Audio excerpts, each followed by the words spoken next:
twinjire mu mwanya w'ijambo ry'Imana. Turiko turiga ku ijambo twise ubwizigigwa mu muhamagaro. Buri munsi gihushane c'ubwizigigwa n'ubuhemu. Nico gituma uyu munsi rero turaza gukomereza hamwe ku cigwa citwa ubwizigigwa mu muhamagaro, ariko numvise mpemu yera uyu mugoroba nkatisha kuri sije. Ndashaka duhagarare kuri iri jambo rivuga ngo ubwizigigwa bw'umwana bubonekera mu kumvira no kubaha isoko. Ubwizigigwa bw'umwana bubonekera mu kumvira no kubaha isoko. Tubanze twibukanye bavukanye banje mbere yuko nsoma ijambo ry'Imana. Mbega ubwizigigwa niki? Iyo umuntu avuze ubwizigigwa wumva iki?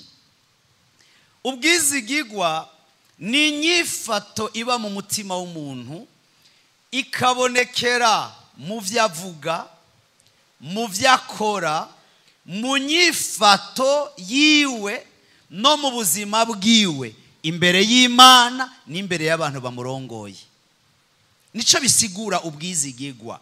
Ni inyifato n'ubuzima butaboneka buba mu buzima bw'umuntu, ariko ubwo buzima bukabonekera canke bugahishurirwa niki? N'inyifato yiwe n'amajambo n'ubuzima. Imana ishimwe cyane gose. N'imibereho yiwe imbere y'Imana n'imbere y'abantu bagiziga bene data bamurongoye. Mubanze mutahure kubwizigigwa buri ku ngazi zitandukanye, ariko jewe ndashaka kuvuga ubwizigigwa buri hagati y'umwana n'umuvyeyi, kubera yuko ishengero ritandukanye n'amashirahamwe, kubera ko amashirahamwe menshi ashigwaho n'amatora y'inzego, ariko ishengero rivutswa n'umuhamagaro. Imana ihamagara umuntu ikacimuha iyerekwa. Iryo yerekwa kikaba ari gicapo kiboneka neza, gisomeka neza, cakazoza ategerezwa kwinjiramo. Hama ico gicapo rero Imana ikacimusigira amavuta ico gicapo nk'ikintu kimuha kuba wuzuye kugira ngo ashobore gushika muri ca gicapo. Mubanze muvyibuke, amavuta ni gipimo c'imwemu, ni mesure y'imwemu y'Imana iba ku muntu ikamushoboza kuzura umurimo canke kubushitse. Imana ishimwe cyane gose. Ni naco gituma Nouveau Testament yemera amavuta y'ubwoko bibiri, yemera amavuta avutsa abantu bwa kabiri, hama kandi akemera amavuta ashoboza abantu kuba mwibango. Turumwe gashengero ry'Imana. Ni naco gituma ejo nasurinya akantu gakomeye cyane gose. Ndavuga ati umuntu wese w'umurongozi, umuntu wese w'umuvyeyi adaha agaciro ibiboneka abayiteguriye gusambuka, kandi Imana iba yaramuvuniye akagohe.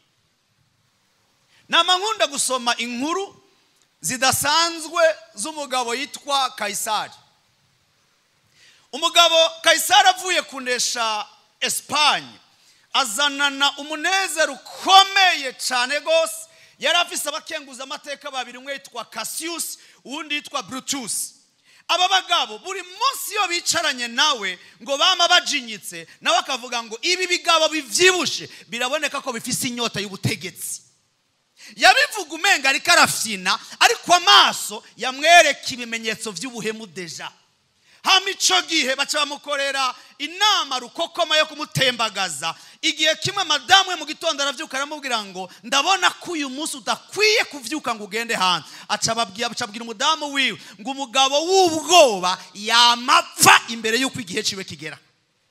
Aca arasohoka aja hanze, aca asanga bamuteze ku mutego. Abonye mu bateze umutego Cassius na Brutus kubera ko bari abagenzi bo hafi, aca aravuga ngo ubwiza bwa Kaisari burarangiye. Kubera iki? Iyo nama yakozwe n'abagenzi baza amabanga yiwe.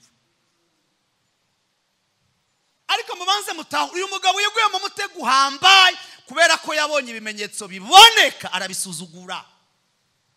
ni nacyo gituma ejo twarabonye muri Matayo Bibiliya iravuga ngo nimuze muvuga ko igitari ciza n'ivyo camye ari vyiza. Mu yindi mvugo muzore muvuga yuko ibitaboneka ari vyiza n'ibiboneka ari vyiza. Igihe ibiboneka ari bibi mumenye neza ko biserukiye isoko imaze gutosekara.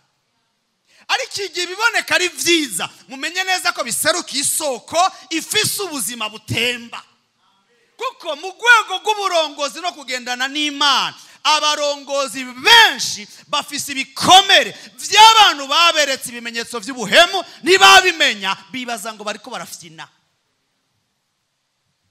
Kuko pamoja watu wa Mungu ni naco gituma rero mu gikorwa c'Imana mu burongozi bwose ikintu kiboneka ni kimenyetso ntaharirizwa kuko kiropresenta ibitaboneka biba mu mutima w'umuntu. Ntushobora gukritika umurongozi wawe uvuge ngo ari kurafyina. No. Ni kubera yuko hari isoko y'amakritike imaze kuremeka muri wewe, watombotswe gusa uvuga ivyo utategeza kuvuga baravyumva. Ariko vyari bimaze igihe ari inkono iri kirateka amakritike. Sinzi ko ari umuntu ari karanyumva. Inacho gituma rero shaka ko tuja ku rwego kubwizigigwa bw'umwana buhagaze ku kumenya isoko no kuyumvira, buhagaze ku kumvira no kumenya isoko. Rero ndashaka tuzingurure Bibiliya zacu igitabo cya kabiri c'ivyo ku ngoma ibice 20 ku murongo wa 20. Muca mudufasha mugashire mu Kirundi mwongere mugashire no mu Congereza. Gitabo c'ivyo ku ngoma igice ca 20 umurongo wa 20.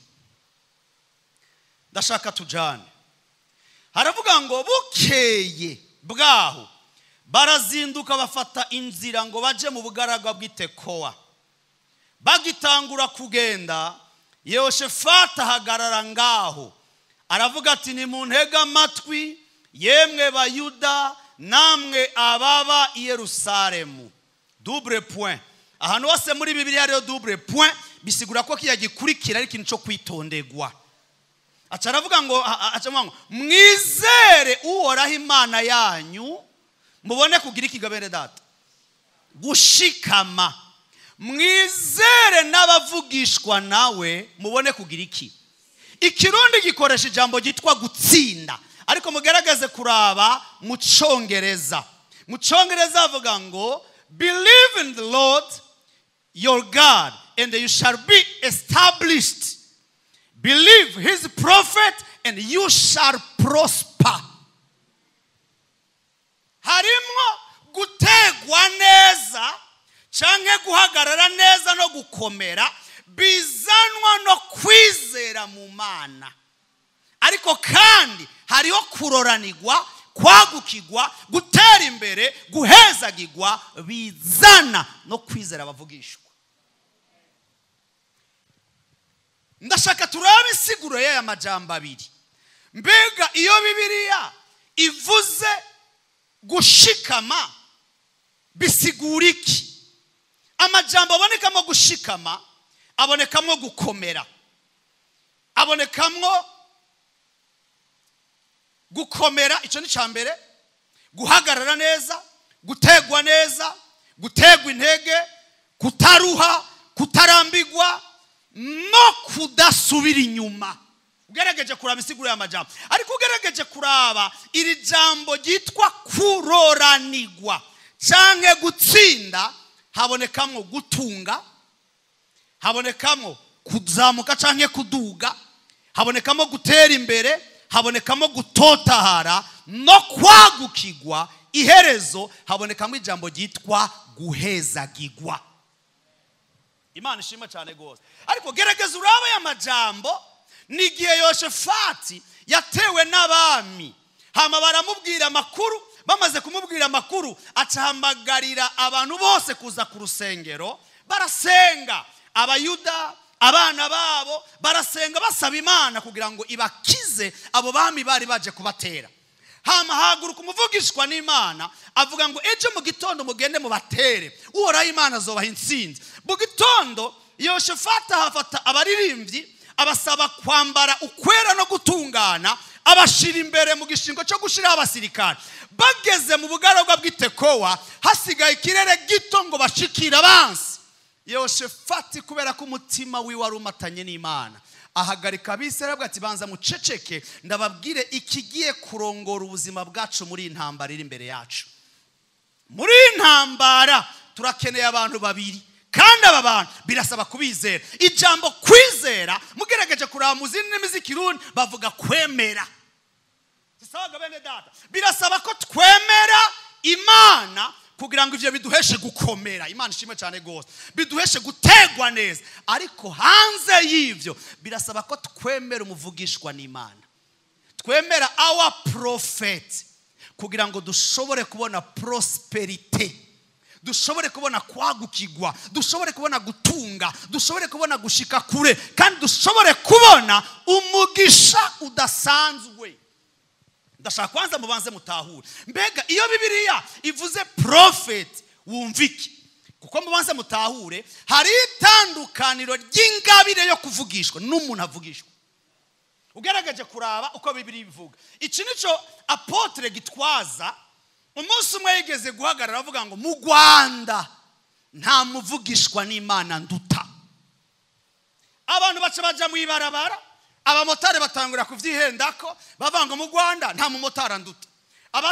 Abakimyozi ngo mu Rwanda nta kimyoza nduta. Abanyonga makinga ati mu Rwanda nta muntu atwara ikinga kunduta. Ariko ikintu Gitwaza yareke ravuga kiri very powerful, kubera yuko nk'umuntu Imana yahamagaye ikamuha igitereko cha Zion Temple, tuvyemera mu ba Zion Temple nta muntu numwe aruta Gitwaza, kubera ko Gitwaza niwe yavyaye yerekwa Imana yamuhaye gishengero gitwa Zion Temple. Mu majambo yumvikana, Gitwaza he is a prophet wa Zion Temple. Tuko turajanaga bene data, iri jambo niriko riravuga ingabire, niriko riravuga umuntu kuko prophet na kanwa k'Imana. Uw'Imana icishamwe amasezerano semeni ya mina, uw'Imana icishamo gukomera, uw'Imana icishamwe ubuntu buherekeza abantu kugira ngo bashike kure, niwe Bibiliya yitwa prophet.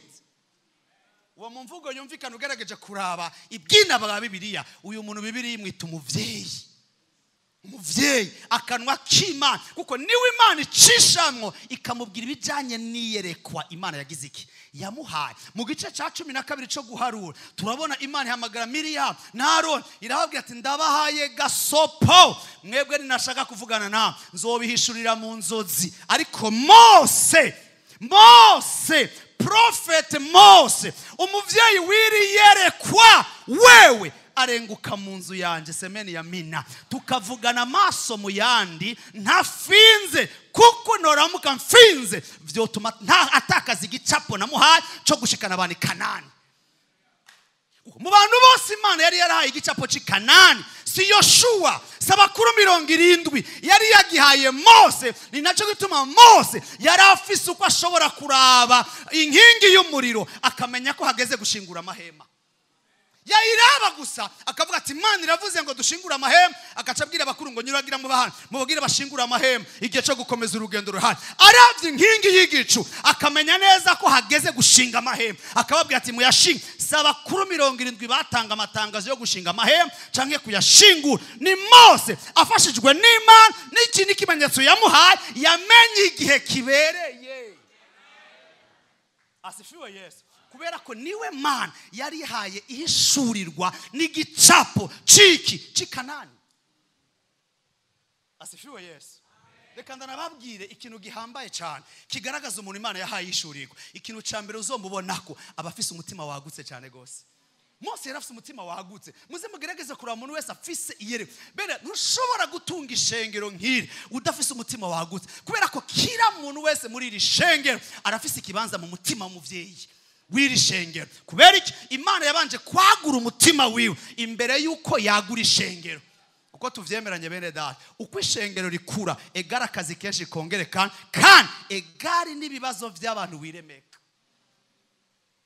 n'amakaplus y'abantu wiremeka. Udafise umutima wagutse urashobora kubitakira kare, ariko uzugerageze kumviriza umuvyeyi wanyu yama yitwengera buri munsi umenga ni papa gentil, umenga nta bibazo na bimwe afise, arafise haririra, ariko yagera imbere yanyu kubera ko ari wategeza kubatera intege akabaha ivyizigiro, arababwira ati bana nimuze dukomeze imbere ni heza, data ariko aduhamagarira kwinjira amasezerano yo kuganza.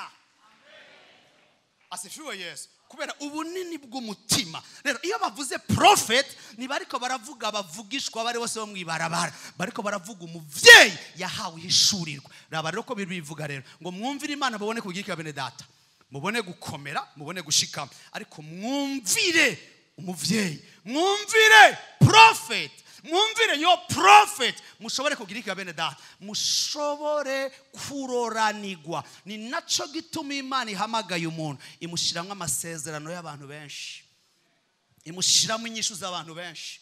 Muze mugerageza no kubiraba bene data, ibindi ababwiye n'ukuri. Hari igihe umuntu avuga amabanga y'ubwami abantu bakumva ko umenga uri kurubaka umuntu. No, reka ndababwiza ukuri, nta mpamvu yo kuvuga ibombo kandi isoko ihari, kuko ibombo ritanga ivy'isoko ryarungitse. Ni naco gituma iyo turiko turavuga mu bijanye n'abavyeyi turiko tubwira mwebwe uburyo bwo kwiconnecta kugira ngo vyugurure imigisha yanyu, suye kumushira hejuru, ahubwo mwe kumenya ngene mu mwitwarako bizana ubuntu bwo kugurura ivy'Imana yabavuze ko mukabishikako kandi mutarinze gucobogora.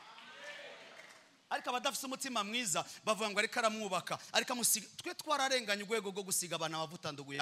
Ayi Imana yasize umuntu arahagije, simpaka tuyongereko. Nimwe muvyeme muvuge ati amen, haleluya haleluya. Ayi Imana yasize umuntu arahagije, simpaka tuyongereko, ariko ni ngombwa twinjire mu ihema rirusha yandi mahema kugira ngo duhishura amabanga y'ubwami ashobora gutuma abana b'Imana baroranigwa. Asifiwe Yesu. Shobora gutuma abana b'Imana baroranigwa. Banza kwanza utahure kino kintu. Nababwiye tumuvugishwa n'ikintu umuvyeyi. Ni naco gituma kwanza mutahure kino kintu. Umugisha wa mbere Imana iha abana n'umuvyeyi. Umugisha wa mbere Imana iha abana n'umuvyeyi. Iyo Imana ihezagiye abana ibaha umuvyeyi. Kandi sinda babeshe, uretse ko Yesu ari se w'imfuvyi n'umugabo w'abapfakazi, n'ivyago vya mbere umuntu ashobora kugira no gutakaza abavyeyi. Sinzi ko muri ko muremeranya nanje, sinzi ko muri ko muremeranya nanje. Nico gituma tawura kino kintu, umugisha wa mbere ni Imana itoranyiriza abana abavyeyi, yaba mu buryo bw'umubiri tuvyemeranye, wisanze waravukiye kwa Kazoviyo na Minani, kandi uvyango bikunda ntufise uburenganzira bwo kubihindura. Nibashake babagwaye amavunja, nibashake babavutsa ahantu amatara atazopfa shitse, ntufise uburenganzira bwo kubihindura, kuko ni Imana yagutoranyiriza abavyeyi. Si umuntu yitoranyiriza abavyeyi, ni Imana itoranyiriza umuntu abavyeyi. Ni naco gituma no mu buryo bw'impemu ni Imana itoranyiriza abana abavyeyi. Uretse ko mu gihe ciherezo niyo tuzobona ko abana bazokwitoranyiriza abavyeyi. Mu gihe ciherezo gusa, kuko birivanga mu gihe ciherezo ngo abantu bazorondera abigisha bahwanye n'ivyifuzo vyabo, bazorondera abavyeyi bahwanye n'ivyifuzo vyabo. Iki gihe rero twarakigezemwo, niyo mpamvu usigaye ubona abana bitoranyiriza abavyeyi.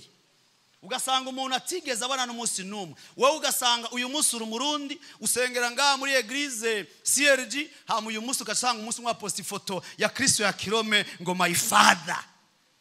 Uretse ko atanakuzi, nikirere c'amavuta ciwe nikikuzi. Hama ikigira kandi dufise abana ba projet muri no misi. Abana ba projet bareregwa kuri internet. Twari tumenyera ko hari ibiharage n'imyumbati n'ibitoki vya projet vyerera amezi 6. Uyu munsi asigaye ntari n'abana ba projet. Abana ba projet babonera araduka ugasangazanye n'imbere ngo jewe ngo ndumwana wa Son Prophet Bushira, nta nakuzi. Murabitahura? Ni ya magroupe dusigaye tubona ha mu Burundi, ugasanga abantu ngo ni groupe de fana ya Barca. Ya Barca. Vyakweri ko nibo baraye batsinze mbega. Umbonera mwanywereye hehe. Baratsinze. Bobo baronse amafaranga daharurika, ariko wewe waronse bushe gusa. tangura gutukana n'abandi ngo tuzokoma turi meyere wawe apikura umunyacibitoke umunyamusaga ukiri hahandi nyene abandi bahembwa amamiliyoni n'amamiliyoni. Abana ba proje no mu rusengero marerezima byarashitse.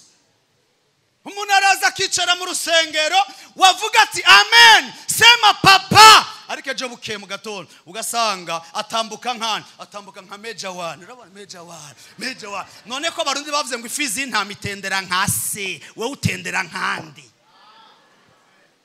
Ikibazo kiri ngaho, dusigaye dufise abana ba proje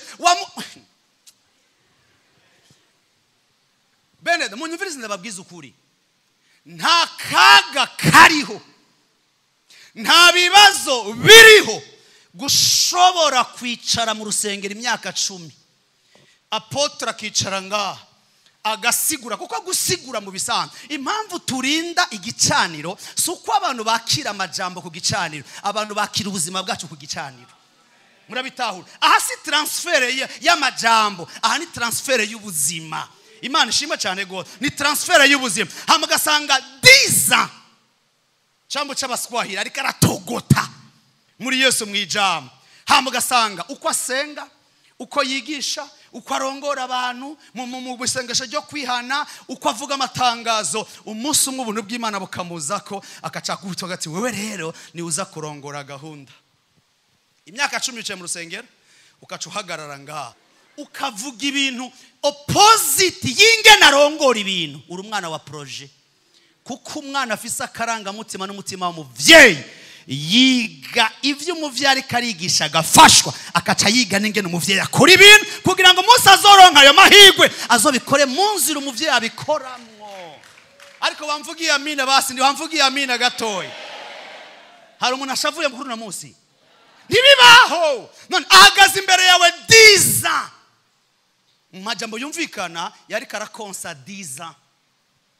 N'umwana yonse ibere rya mama wiwe iyo atanguye gukura agakenera ibere utangura mama siko wene data mama. Wewe rero uyu munsi umaze 10 ans utanguye kameme gutambuka neza, hama watangura umuntu akakuraba mu maso akakubona umenga uri profete Makandigwa. Ni Makandigwa humbazi kakuraba ugasanga umenga uri wa mukongomane bamwitande Pasteur nde Marcelo Tunas, imva ko munamuzi. Urabona imbere none ikibazo gihagaze ngaha, none ko abarundi bavuga ko igikoko cyose gifise imitwe 2 aba ari gihume. Wumva wowe utari gihume? Ufise umutwe wa Apotre Kev, ufise n'umutwe yande wa Tunas. Muriko muratwenga ariko ni verite mudashobora gufuta. Imana ikugiriye ubuntu, ikintu cyambere igutoranyiriza abavyeyi. Sabana batoranya abavyeyi. Oya. Ninacho gutuma shaka kuguhebuza. Burya kugira ngo wisange muri rishengero, si wewe wabikozemo umutahe, si wewe wabishizemo imbaraga. Umva shaka umbwira ati jewe kuza muri CRG naciye ngaha ku muryango, maze guca ku muryango numva indirimbo, numva ndaryohewe, hama numva umunsi umwe noza kuhasengera, hama kakaririmbo nikakamangana. Sijyo shengero rya mbere uciye imbere, waraciye kuzapane kote uca kuzangirikana n'izindi, iyo ndirimbo ntiyagumye mu mutima. Ariko iyo ngaha yagumye mu mutima, hama umunsi umwe agatima karakubita ati jya gusengera muri CRG, jya gusengera. Hama umunsi umwe urondera ukubaza programa cyangwa urayisoma, hama umunsi umwe uraza unyomboka, hama urashika wicara. Umaze kwicara intebe ikira kwakira, wumva ni muhira, wumva ni wanyu. N'indirimbo nubwo utaruza amajambo watambura nayuzi, ariko melody n'ingene bavuza sibo baririmbye bigitangaza bahari, twarabonye n'abarere. Ariko kubera ko ikirere c'amavuta kiganje hano Imana yemeye kuvukira muri ico gitereko, yagutumbereje ikoresheje ibyo utamenyereye. Inzira yakuzanye ngasi si hambaye, igihambaye na mavuta yakugumije hano semeni ya mina, na mavuta yakugumije hano. Ni kubera iki Imana yemeye, haleluya kuvukira muri iki gicaniro uvyawe n'iki gitereko. Prevaneke abana benshi muri mwebwe iyo ugiye gusengera handi shaka bari ruguru cyangwa wacere ukumva ushaka kuja handi ucu telefone ngo mwinzara iranyishe ngo urazi ko nagiye ahantu ndasenga umunsi wanje upfa ubusa sinamenye ivyo ndimwo batazira ukamenya siniko ndatazira bavuga ijambo nkaca sinzira ikibazo abandi bari muri iryo shengero batazire niyashiraza bavuga ijambo bakavuga amen wewe gusa ni utumvise bipasa kubera iki isahani yawe ntiraho hantu ikibanza cyawe ntikiraho hantu hariho ingobyi kurindiriye kugira ngo ikonse kandi ayo maberebere uyumvamo agasukara abandi batayumvamwo kubera iki ni muhira Imana yemeye kuvukira muri iki gihe naco gituma abantu benshi badatahurira ibanga bene data abantu benshi bavuga ngo je urumva ngo papa wanje ngo niwambwiye ubutumwa bwiza kanzana kuri Yesu bongo yako papa wanje nuwambatije inacho gituma dusigaye tunatunze n'abakirisu batanga ibigira 10 hanze kandi basengera ngaha gasanga umuntu afise hane makominote atanga mu bigira 10 kandi asengera ngaha igicanure kavyara imbabazi igicanure kavyara ubuntu uri kurazamuka ariko ikigira 10 ngo yaya ngo ndafise umuntu ansanga muhira kansengera ngo umuntu ansengera wibanga subiramo numve jewe abakirisu bakino gihe je sinzi ingwara bagwaye erega amasengesho y'umuntu afata bivanye n'igicaniro yimatanije naco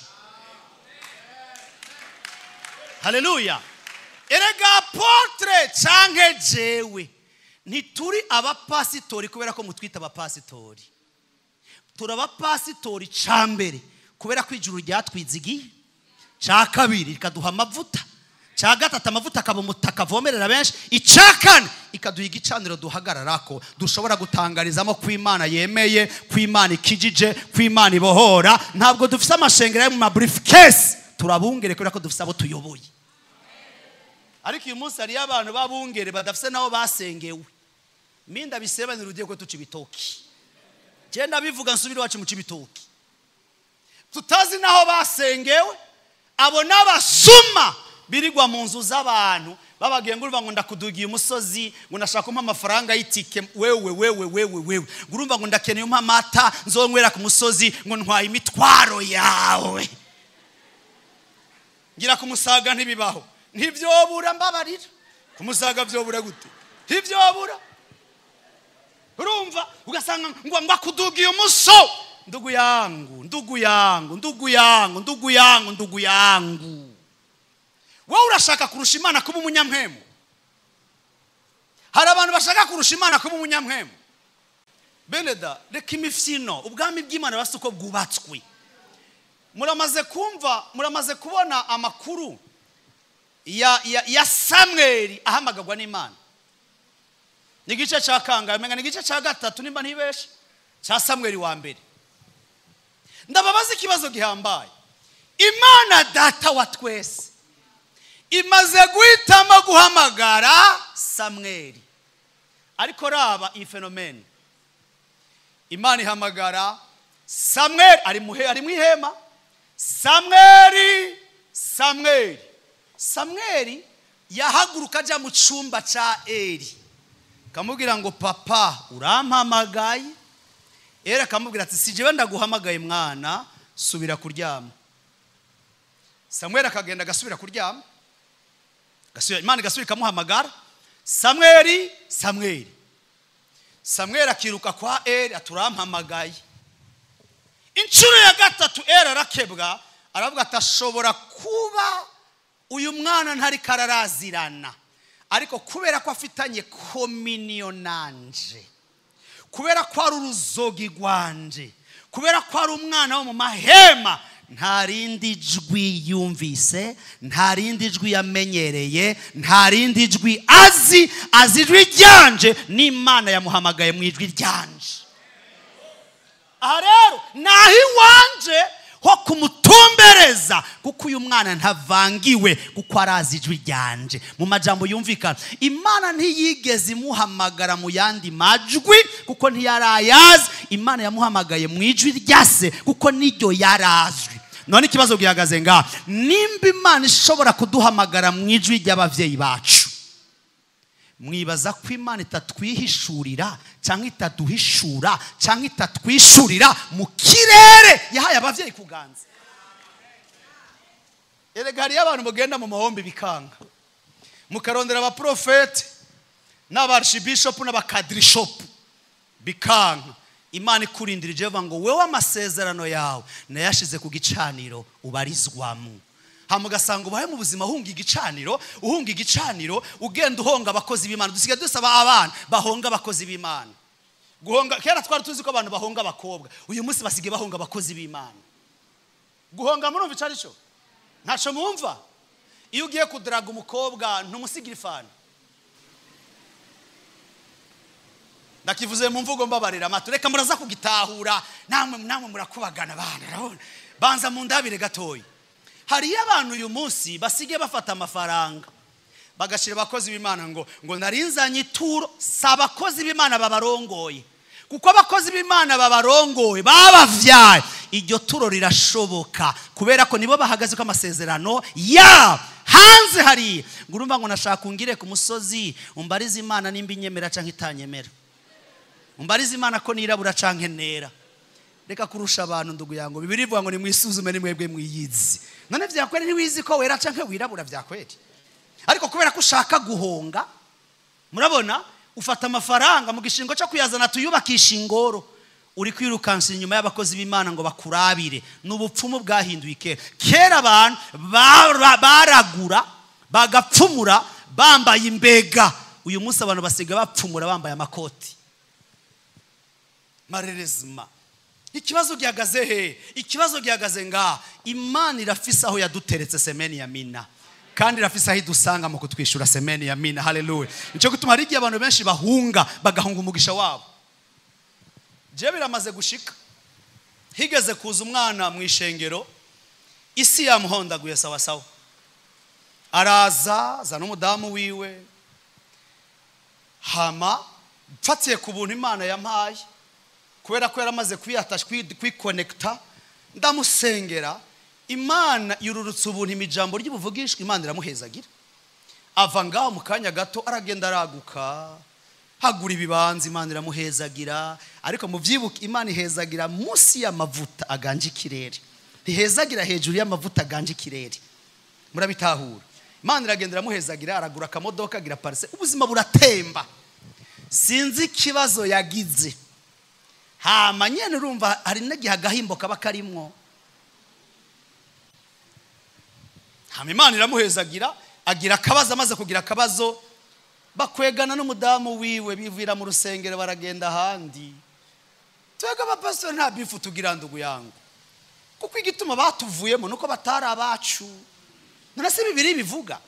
Hama jewe twahura mwibara nkamuramutsa, my dear friend, ibihe biragenda biramukubita nkuko vyamukubise ubwa mbere. Ari muri rijya shengero, Imana iramubwira ati is not your place. Atangura kuzikora, none nzobikika gute, nzomubwira gute, bizogenda gute, nzomubwira gute, bizogenda gute. Imyaka irakubita, uko imyaka ikubita niko ubuzima buba ubugumye nk'ikiganza c'umushinyi w'ibirato. Bukubitika uko nimba ari ikintu cyambere kigumye ni kiganza c'umushonyi w'ibirato umukorodoni. Biragenda biramukubita, hama mu nyuma aravuga ati mafu nimba naracumuye birandaba, reka nje kwa papa ndamubwire. Aca aritora umunsi umwe arambwira ngo papa ndagukeneye. Araza mu rusengero arambwira ati jenje kugusaba Imana batenerega mwana wanje ko atacu wancumuye ngo naragucumuyeko. Namenye neza kwa ahantu ariho Imana yanteretse, icika isoko y'umugisha wanje. Hamba ibibazo bimaze kuza, petetre ku mudamu wanje numva hari umuntu asengera abantu, ca ndaterera umudamu ngo tugende kuronkera gukiza. Uretse ko umudamu wanje atigeza nakira kuba muri ico kirere, vyace bihomvya n'ubutunzi bwanje bwose. Ati rero ndagarutse kuko namaze Imana yakomeje kumbwira ngo ikibanza ci wanje mbabarira nsengera. Jewe naratwenze. Impamvu Imana ishobora kukuzana mu ishengero so kugira ngo wiyamize, no kugira ngo wiconnecte n'ikirere kizozana inyishu y'ubuzima bw'iwawe. Igihe rero ugifyinishije urashobora kubaho ubuzima utategereza kubamwo. Hari umuntu ariko aranyumva basi? Oya wamvugiye amina gatoya. Oya reka kunyiyama. Haleluya, haleluya, haleluya, haleluya. Mane guha umugisha cyane. nababwiye Imana ishaka kukugirira neza gutoranyiriza umuvyeyi. Ndashaka Yohana 15 ku murongo wa 16. Raba uni Yesu aravuga ngo simwebwe mwantoranije, simwebwe mwamvyaye, simwebwe mwampamagaye, ariko ni jewe. Mubanze mutaho ntavuga ngo ni twebwe, kuko mubanze muvyibuke Yesu imbere ko aja mu bugarago habanje kuzande simwemu yera, simwemu yabanje kuza nawe yaravyivugiye muri Luka 4 aravuga ngo mwemu w'Imana kuri jewe. Nico cyatumye ndobanuza amavuta kugira ngo mbwira aboro ubutumwa bwiza n'ibindi bikurikira. Tuvyemeranye bitangaza byose Yesu yakoze ni mwemu yari ku buzima bwiwe. Ariko gerageza urabe kubera ko ari we yahawe igicapo c'ishengero, ari we yahawe iyerekwa ry'ishengero, niwe nyene ishengero, ariko abwira abadisciple biwe, ariko abwira aba future pastors, arababwira ngo simwebwe uburimbi bwanyu butegeza kugarukira ngaha, simwebwe mwantoranije. Mu majambo yumvikana simbayeho kubera mwebwe. Murantaburaga bene data, sindongogwa namwe, sinsuiva igicapo cyane, sinsuiva amategeko yanyu, ariko ni jewe nabatoranije. Mu yindi mvugo mwebwe mubayeho kubera jewe, mwebwe mwigana jewe, kandi nabashizeho kugira ngo mugende muri ama imbuto, kandi imbuto zanyu zigiriga bene data zigumeho. Imana ishimwe cyane kugira ngo ico muzosaba data cyose mu izina janjagira iki. Ndashaka ugumize ngaho mukobwa wacu, ndashaka murabe amajambo atatu ari haje. Ariko ngo simwebwe mwantoranije. Number 1, Yesu burya hari igihe bisaba ko umurongozi yivuga, hari igihe bisaba ko umurongozi avuga ati je ndi papa wawe, hari igihe bisaba ko umurongozi avuga ati akarimbi kawe naka, hari igihe bisaba ko umurongozi umuvyeyi yibutsa abana ibintu by'inkora mutima bigenga ukubaho kwabo. Yesu arabwira ngo simwebwe mwantoranije, kandi mubanze muvyibuke abo yari karabwira amajambo murabazi. Harimo urugabo rwitwa Petero rwaronse hishurirwa. Raba Yesu Kaisariya mu bwa Filipa, abantu bavuga ngo ndinde, abandi ati uri naka, abandi Petero ati jewe, aturi Kristo umwana w'Imana nzima. Yesu aramerereza ati sha suwi nyama n'amaraso ni data biguhishuriye, rero wewe kuri ugo rutare nzokuyaka kwishengero. Barababaga bari karabwira tugo pamoja watu wa Mungu bamaze gukorana nawe ibintu bidasanzwe, ariko arabwira ati calm down, sit down, simwebwe mwantoranije, ni jewe nabatoranije, kandi co nabashiriyeho ngiki. Rero uburimbi nabashiriyeho, icatumye ndabizera, icatumye ndabahamagara, icatumye ndabaha amabango, icatumye ndabashiraho nukugira ngo mugende muri ama imbuto, kandi imbuto zanyu zigiriki aho tifa zigiriki zigumeho. Raba mumaze kumenya ko atari mwe mwamamagaye, mukamenya ko ari je nabahamagaye, hama mukamenya ko nabashizeho kugira mwama imbuto, murazi inyungu muca mwunguka. Ico muzosaba cyose data zoca kibaha kubera ko mwamenye uburimbi bwanyu. Bisigura ngo iyo abantu babaye muri desordre bituma Imana itabishura, kubera ko Imana ni Imana ya mbere yubahiriza urutonde yashizeho. Nubwo ntumva amina niko bimeze. Ni washaka kubitahura kubera iki mu gice ca 11 cyo guharura Mose ararushe, Mose arananiwe, Imana iramuga turananiwe. Sawa, wewe nyene Mose, wewe nyene ndashaka kubahiriza urutonde, niwe nasize amavuta, niwe naguhamagaye, niwe nahaye igicapo. Nkoranyiriza abagabo 70. Uzi ko ari abagabo baganza koko, ubazane mwihema, bazungu mwihema, nzocanza nganire na wewe. Ninamara kuganira na wewe nzoca mfata amavuta ari ku buzima bwawe ndayabashireko, a partir ico gi bazocika abana bagufasha umutwaro. Kubera ko Imana itazanye onction shasha, ni kubera ko ari Imana yubahiriza urutonde. Asifiwe Yesu. Ni Imana yubahiriza urutonde. Nta Mana izopfa yemeye ko amavuta abiri aganza ikirere kimwe. Imana yemera ko amavuta amwe ari yaganza, abandi bose bakavoma muri amavuta bagakoresha ingabire zabo. Bakavoma muri amavuta bagakoresha ingabire zizana impinduka n'amateka mwihema.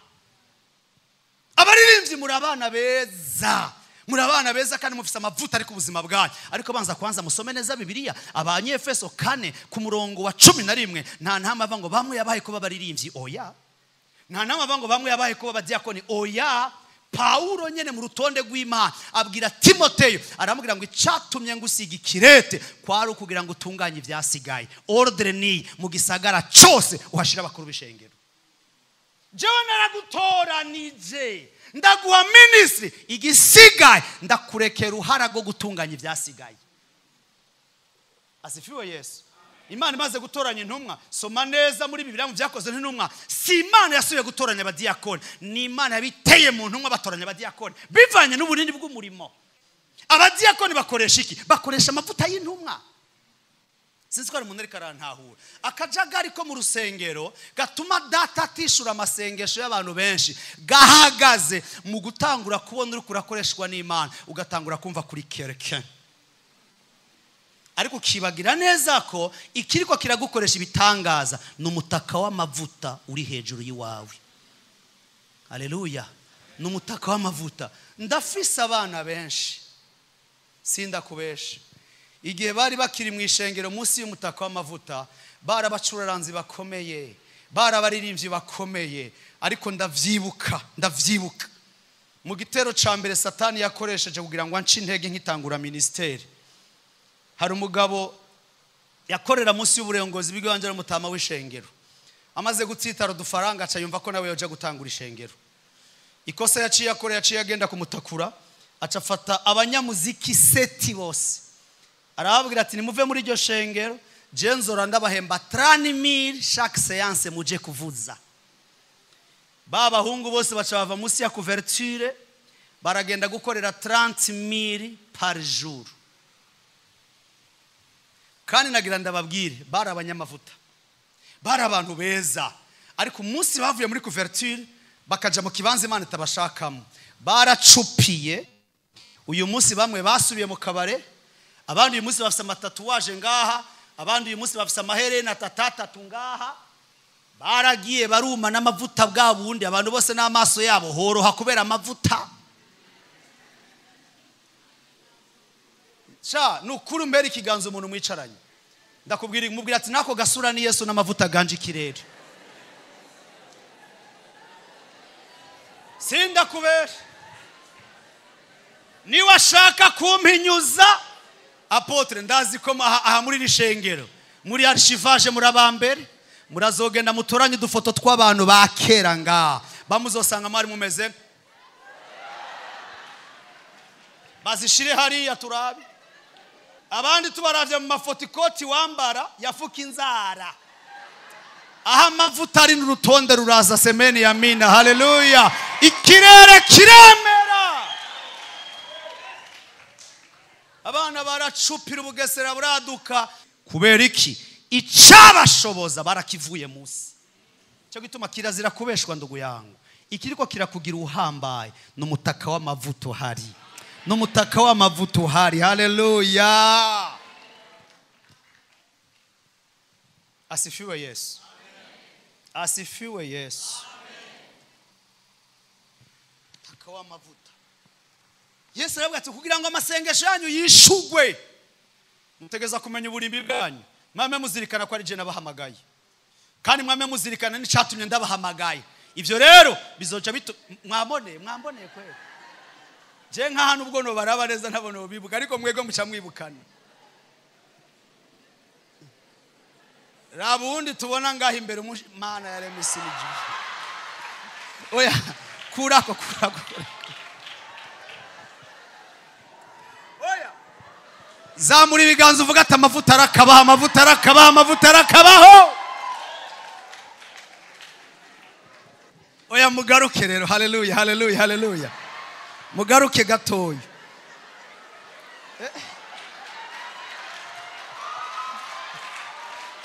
Oya ujya tangura ninde? Ujya tangura ninde?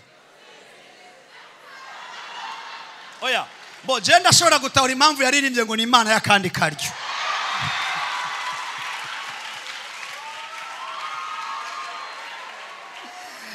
Manuri mwiza kura kucavu,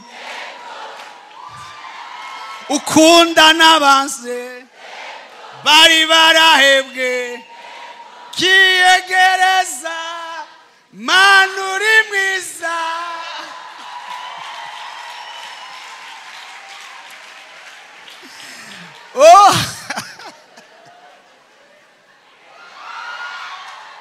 Oya, mugarukirize ngaho ndabasavye. Mugarukirize ngaho ndabasavye. Subiramo ya verse.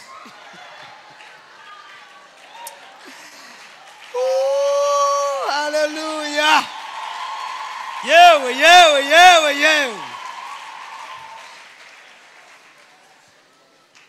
Yewe gai. Hallelujah.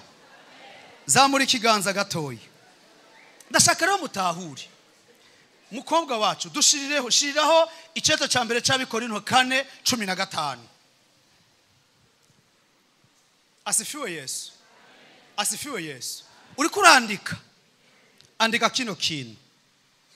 Mwisi y'imhemu hazwa abantu b'uburyo bubiri. Mwisi y'imhemu hazwa abantu b'uburyo bungaye bene data. Bubiri. Andika kino kintu. Hamucu ushira kwiverse. Ndashaka dusome. Baravuga ngo kuko naho mufise muri Kristo ababarera ibihumbi 10 ntimufise baso benshi kuko ari jewe nabavyaje ubutumwa bwiza muri Kristo Yesu. Naho muri Kristo mufise ababarera ibihumbi 10. Muyini mvugo benshi bashoboka. Ntimufise baso benshi. Kuko mufise so umwe.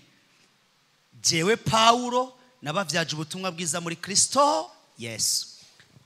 Mwisi haza ubwoko bubiri bw'abantu. Kandi unarwo n'urutonde rw'ubwami ruturinda kuvanga ibintu. Ubwoko bwa mbere bw'abantu nabadushoboza canke abadutera intege mu mwami. Murabitahura. Abadushoboza n'abadutera intege mu mwami. Mbega abo bantu badushoboza badutera intege mu mwami nabande? Abarongozi b'amaserire, sabavyeyi n'abadushoboza bagadutera intege mu mwami. Haleluya. Abarongozi batandukanye, abagabuzi b'ivyera, abapasitori babafashanya bikogwa, abapasitori b'inserukizi nka pasiteri hariya ujya n'umupasitori w'inserukizi kubera ko aserukira apotre Kevin hehe mu Gasekebuye nubwo ari kumusaga mwe mwese mu Gasekebuye sinohindura ivyo mwavuze muri mu Gasekebuye. Wa undi w'Igitega yitwa nde? Audrey n'umupasitori w'inserukizi kuko aserukira apotre Kevin Igitega. Ni naco gituma apotre Kevin aratuje amerewe neza. Kubera iki atuje? Ni kubera ko afise umwana yatwaye umutima wiwe Igitega. Ntiyiteza ko azokora ibitandukanye n'ivyo yamubonanye. Ariko nubwo bimeze gutyo nurera bene wabo si umuvyeyi. Tuko tunerera bana watu wa Mungu. Ababarera ibihumbi ni benshi. Sinodonda uburongozi bwo ntabwonzi. Ariko akacavuga ngo kategori ya kabiri n'abavyeyi canke umuvyeyi. Kubera ugerageze kuraba itandukaniro ry'abarya abantu bo hejuru nabo hasi ni giki. Aravuga ngo mufise ababarera ibihumbi. Mu yandi majambo babashoboza, babatera intege, babakomeza, sisabaga bene data, babigisha, babagaburira. Ariko hari ikintu badafise. Ica kabiri ntimufise baso benshi kuko ari je nabavyaje. Iri jambo nabavyaje muri Surinyi nta muntu avyara adafise igitereko. Bisigura ngo igitereko gifise umwe avyara. Hama abakirizi, abatera intege, abashoboza bakaca bafata akazi ko gushira mu ngiro ivyo bahawe kugira ngo bakuze abavutse. Ariko nta musi numwe kubera ko bariko barakuza ijuru rizobamenya nk'abavyeyi kuko ijuru rimenya umuvyeyi bifatiye ku gitereko n'igikiriza gifise amaberebere. Tuko pamoja watu wa Mungu. Igihe rero umuntu amaze kumenya urwo rutonde rw'ubwami akamenya ko atari umuvyeyi ikintu ca mbere kimuranga, nta munsi n'umwe yubakira abantu kuri we, yubakira abantu ku muvyeyi. Nta munsi n'umwe akora ibintu mu izina ryiwe, akora ibintu mu izina ry'umuvyeyi. Na Yesu urabijana aravuga ngo hozana hozana, hashimwe uje mu izina ryandega bene data. Abantu barabihishuriwe baravuga ati si Imana ije, ariko twabonye userukira Imana. Hozana rero tumwakire nk'Imana kuko yaje mu izina ry'Uhoraho. Igihe rero abantu bamaze kumenya urutonde, mu ishengero haganze umutekano. Iyo mu ishengero haganze umutekano, reveil bayiteguriye kuza, kuko igitevya reveil ni desordre iboneka mu rushengero bw'abantu basambura cini batabizi. Kandi benshi muri abo baba babikora inosama, ariko ugasanga bariko basambura urutonde. Tuko pamoja watu wa Mungu. Nimba hari ikintu umunsi umwe nakunze, hari umugabo yitwa James Maina Nganga. Nta bintu byinshi cyane birebire nkunda kuri we, ariko hari ikintu kimwe nkunda. Mbona bivuze gutyo muraza gutahura impamvu. Afise ishengero Nairobi, akagira ishengero Mombasa. Musi umwe nariko ndamukuko n'umuntu w'umusange, kandi mu busange bwe yakora amakosa menshi cyane gose. Ariko jewe ikintu nkunda, yagiye mu ishengero ryiwe i Mombasa, mbona umurongozi umubishop arongo ishengero. Ndamukurikirana mu maso, ndamwumviriza mu mutima, sanga n'umwana ateye ubwoba. Ahagurutse kwakira Maina Nganga, my dear friend, naraborewe. Yaravuze amajambo aravuga ati uyu munsi twatewe iteka n'ijuru ridasanzwe. Kubona umuntu adasanzwe uwijuru ryizeye rikamuha iyerekwa rya neno evangelic, Apostle Maina Nganga, our father is in the house. Amajambo yavuze yarumva ko ari amajambo y'umwana atahura agaciro kasi. Ega hagarari ishengero rinini, si washaka kuboneka, arashaka aboneke muri couverture ya papa. Papa azoze kumuhishura, ariko papa dahari umwana hishure papa. Iyo siyo spirit ya Jean Baptiste. Jean Baptiste murabe, abantu baraje kumubwira mu gice menga ca gatatu nimba ntibeshe, haravuga ngo ngurazi wa muntu mwari kumwe hari yakujya Yorodani, ariko arabatiza kandi aronka benshi. Baje kubwira Jean Baptiste kandi aronka benshi. Si Yesu yabateza barabigishwa biwe. Hamba abantu baca baraza baramubwira Jean Baptiste ati wa muntu washingira ntaye yakuriye power, yagutwaye onksyo, yagutwaye abakristo, yagutwaye abafana. Jean Baptiste arabara baravuga ati Mana yaremye isi n'ijoro,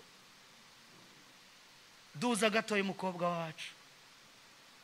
Yohana arabishura ati ntacu umuntu ashobora kuronka ubwiwe atagihawe kivuye hehe. Mu yindi mvugo ahishuye inzira Yesu yazananyemo. Ni Yesu yakiriye umuhamagaro w'ishengero, ni Yesu yakiriye reko. Duza gatoye, ni mwebwe ubwanyu mushingire nta yuko nta navuze ndi si jewe Kristo ariko natumwe kumwitangira imbere. Duza uhawe umugeni niwe mukwe, uhawe yerekwa niwe ahagarariye irekwa, ariko umugenzi wuno mukwe abamuzungurutse abafashanya bikogwa.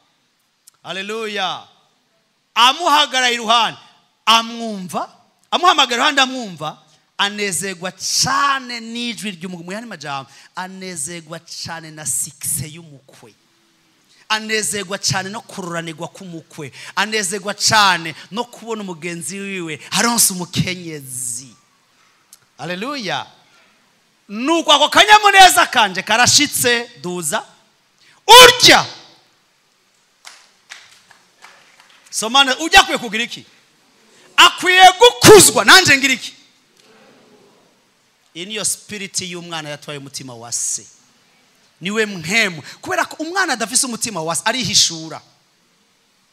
Nico gituma uzosanga ari abantu mu rusengero vya vrai, iyo umuvyeyi adahari usanga bandikira umuvyeyi canke bakamubwira ati muvyeyi nukuri abo waduhaye kutugaburira ivyera bakoze no kuri twanezerewe, ariko absence yawe irumvikanwa mu ishengero.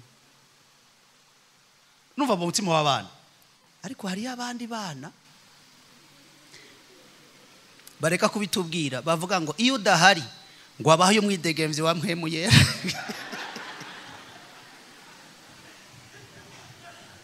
Ngo abaririmbyi baratamba kurusha uko bahora batamba.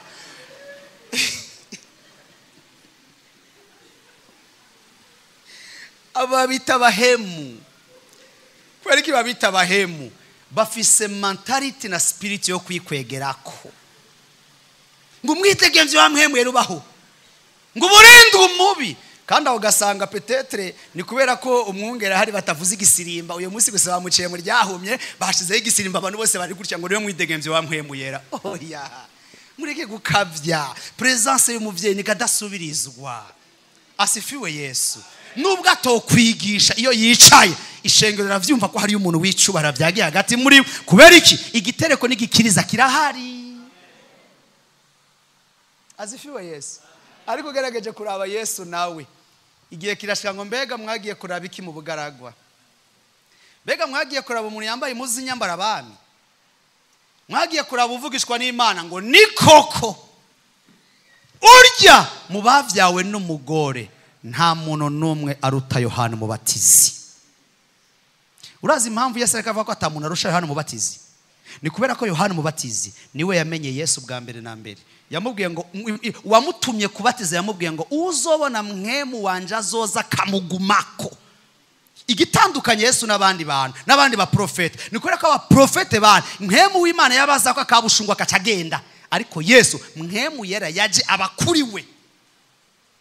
Yohana arabibona, abandi bose baravugishijwe Yesu nibigeze bamubona, ariko Yohana yavugishijwe Yesu aramubona. Yesu acamushingira intaye, amaze kumushingira intaye Yohana aramenyekana kubera yuko nawe yazamuye icubaro ca papa wiwe.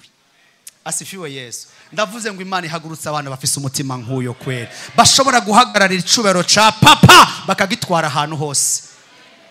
Kavuga atahubona jewe ndi umwana wa Apotre Kevin Sibomana, si jewe simfise amavuta, ariko amavuta Imana yamurobanuje niyo ngiye gukorerako kugira ngo ngabure ivyera. Wow, wonderful. Ndavuze ngo Imana ikurememwe umutima mu izina rya Yesu, kuko niho ubuzima bwe buzotangura kwama ivyamwa.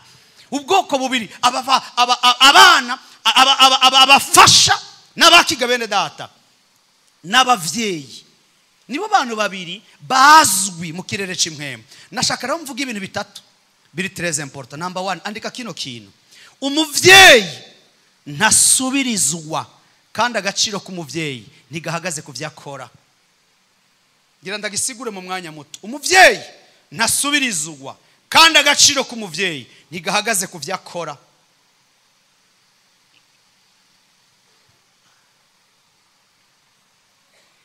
Listen to me. Umuvyeyi ntasubirizwa, kandi agaciro k'umuvyeyi ntigahagaze ku vyakora canke ivyatanga. Umuvyeyi si umuvyeyi kubera ko atanga irasiyo. Umuvyeyi si umuvyeyi kubera ko atanga ruwaye. Umuvyeyi si umuvyeyi kubera yuko akugurira impuzu. Oya, si ibikorwa bimugira umuvyeyi, ni kibanza kimugira umuvyeyi. La différence iri hagati y'ikibanza n'ibikorwa. Ni naco gituma igikonta gihambaye ku muvyeyi ni presence yiwe gusa, kuba yexista, kuba ariho gusa. Naco gituma uzogerageze kuraba, hari abana muri mwebwe babuze abavyeyi, kandi abavyeyi babasigiye ama etage, babasigira amatungo n'amafaranga adaharurika, ariko ivyo abavyeyi basize ntivyigeze bihoma ikinogo mufise mu mitima yanyu. Par contre ivyo bintu niyo atari kubera bisize, ariko mukumva atarahari, byari bibahagije. Siko bimeze ga bene data. Ni naco gituma agaciro k'abavyeyi ntigahagaze ku vyo bakora, agaciro k'abavyeyi gahagaze ku kuba bahari gusa. Ico gituma bitahure kino kintu: kuba umuvyeyi ahari turahezagirwa, semeni ya mina. Kuba umuvyeyi ahari turashigwa hejuru, kuba umuvyeyi ahari turabohoka, kuba umuvyeyi ahari turazamuka, kuba umuvyeyi ahari haleluya, turabona ibihe vy'impemburo bituzako. Kuba umuvyeyi agiziga bene data ahari. Ni naco gituma abana babahemu bafise impwemu ya Absalomu bama bumva ko hamwe bo kwicara mu kibanza c'umuvyeyi bokora nk'ivyo umuvyeyi akora, ariko baba bihenda kuko umuvyeyi ntasubirizwa. Abana bafise impwemu y'ubuhemu bw'Absalomu bama bumva neza ko abavyeyi bababishije kuri ya ntebe bokora nk'ivyo bakora canke bakaruta bijya. Ariko iyo mwemu ituma bapfa hakiri kare. Ni naco gituma Absalomu atashoboye kumara umwanya muremure. Kuko ni kosa rya mbere Absalomu yakoreshwa amakosa amaze kuba umwami.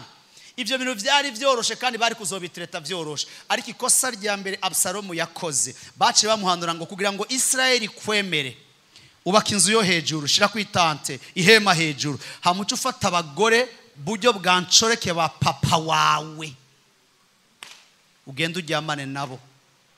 Abagore ba papa wawe ugenda uryamane. Mu yandi majambo ugenda ugute ku ma avantage ya papa wawe.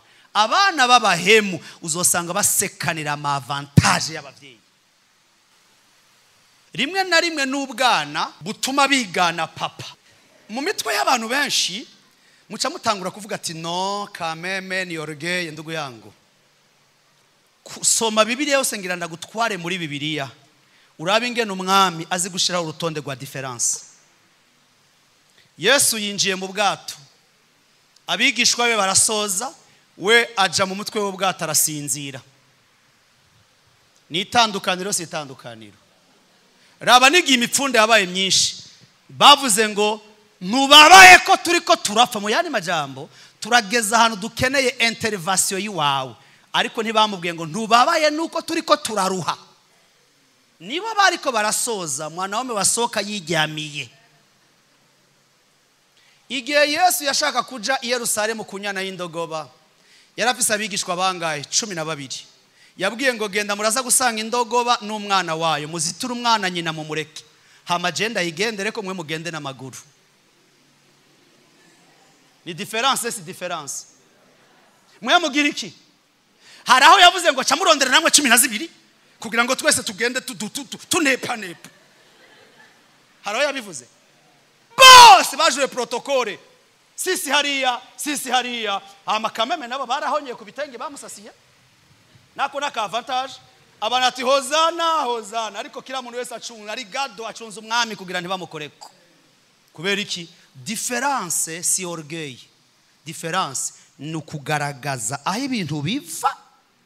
Alleluia. Kugira ngo twoye kuvyitiranya. Nico gituma umuntu azungurutse umuvyeyi ategeza kunezererwa gushigwa hejuru kwiwe. Niwanyumvise. Ategeza kunezererwa gushigwa hejuru kwiwe. Kuko gushigwa hejuru kwawe kuri musi yiwe. Upadugura duga. Ariko niwazana imwemo yo kumushira hasi. Mana Pastor Andre ngo hano. Biri very clear. Agarara hano muhungu wanje. Raba. Murabona uyu mupasitori, uyu n'umuhungu wanje arongoye ishengero ryo mu Kajaga. Raba. We nagerageze kunzamura. Yazamutse ntiyazamutse. Nanshire hasi. Oya manuka neza pana kukuhona. Manuka upfuka mushike hasi. Ninde yabanje gushika hasi? Oya ninde yabanje gushika hasi? None nimba yanzamwe ninde yabanje kuzamuka? Icubahiro canyu kiri muri twebwe.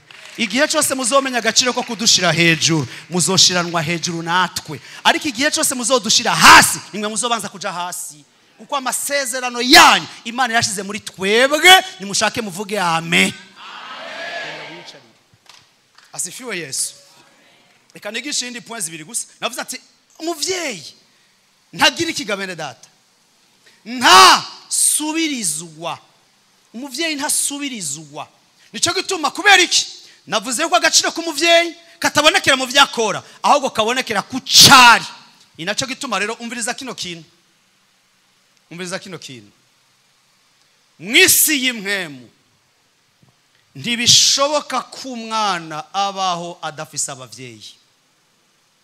Ndasurinya, mwisi y'imwemu ntibishoboka yuko umwana abaho adafise abavyeyi. Ariko birashoboka ko umuvyeyi abaho adafise abana.